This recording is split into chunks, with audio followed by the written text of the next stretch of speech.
अयोध्या के राम मंदिर में चढ़ावे और कथित गड़बड़ी के आरोपों को लेकर सियासी विवाद लगातार बढ़ता जा रहा है। एक तरफ कांग्रेस इस मामले में सवाल उठा रही है और ट्रस्ट की व्यवस्था पर निशाना साध रही है, तो दूसरी ओर आपको बताएं कि विश्व हिंदू परिषद ने कांग्रेस के आरोपों पर पलटवार कर दिया है। मामला अब सिर्फ जांच तक सीमित नहीं है, बल्कि राजनीतिक बहस का मुद्दा बन गया है।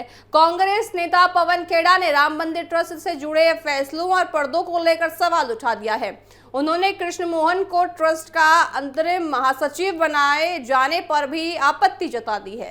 इसके बाद आपको बताएं कि हिंदू विश्व परिषद के अंतर्राष्ट्रीय अध्यक्ष आलोक कुमार ने कांग्रेस पर निशाना साधते हुए सवाल किया कि क्या अब मंदिर ट्रस्ट की जिम्मेदारी पवन खेड़ा या कांग्रेस के किसी अन्य नेता को दी जानी चाहिए। उन्होंने व्यंग कैसा है, मजाक के तौर में कहा है कि अगर ये जिम्मेदारी हम कृष्ण मोहन को नहीं देते तो क्या अब कांग्रेस और पवन खेड़ा को वो जिम्मेदारी दे देनी चाहिए। कांग्रेस नेता पवन खेड़ा ने आरोप लगाया था कि चंपत राय और अनिल मिश्रा के इस्तीफे को स्वीकार किए जाने से ये संकेत मिलता है कि चढ़ावे से जुड़े आरोपों को गंभीरता से लिया गया है। उन्होंने ये कहा कि अगर कोई गड़बड़ी नहीं हुई थी तो फिर देखिए इस्तीफा जरूरी क्यों था, या फिर इस्तीफा लिया ही क्यों गया।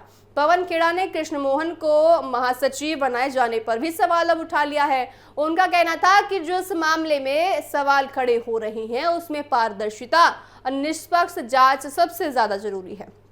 कांग्रेस लगातार मांग कर रही है कि पूरे मामले की जांच होनी चाहिए और श्रद्धालुओं के विश्वास से जुड़े इस मुद्दे पर हर जानकारी सामने आनी चाहिए। कांग्रेस के आरोपों पर जवाब देते हुए आपको बताएं कि हिंदू विश्व परिषद के अध्यक्ष आलोक कुमार ने कहा कि किसी भी व्यक्ति को बिना जांच के दोषी नहीं ठहराना चाहिए। उन्होंने कहा कि ट्रस्ट और संबंधित संस्थाएं पूरी प्रक्रिया के तहत काम कर रही हैं और जांच के बाद ही सच्चाई सामने आ जाएगी।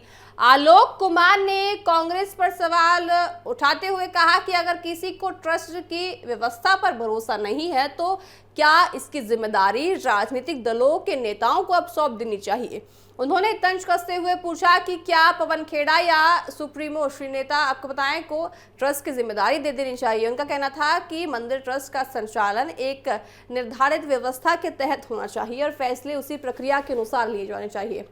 राम मंदिर सिर्फ एक धार्मिक स्थल नहीं बल्कि करोड़ों लोगों की आस्था से जुड़ा विषय है। ऐसे में चढ़ावे और आर्थिक व्यवस्था से जुड़े सभी जो देखिए सवाल अब ज्यादा असर डालते हुए नजर आ रहे हैं। विपक्ष कह रहा है कि मंदिर से जुड़े हर धार्मिक मामलों में पूरी पारदर्शिता होनी चाहिए। देखिए लगातार जब से राम मंदिर का मामला सामने आया है उसके बाद ये आरोप प्रत्यारोप के जो दौर है लगातार चलते हुए नजर आ रहे हैं। राम मंदिर पर कभी कांग्रेस आगे कभी कांग्रेस आती हुई नजर आ रही है, सवाल घेरती हुई नजर आ रही है, सरकार को घेरती हुई नजर आ रही है। कभी देखिए ट्रस्ट की ओर से कुछ कहा जा रहा है, तो लगा जाए कि जब तक अंतिम रिपोर्ट नहीं आ जाएगी तब तक सारी चीजें सामने नहीं आ सकती। चढ़ावे पर जो विवाद है वो लगातार राजनीति में गर्माता हुआ नजर आ रहा है।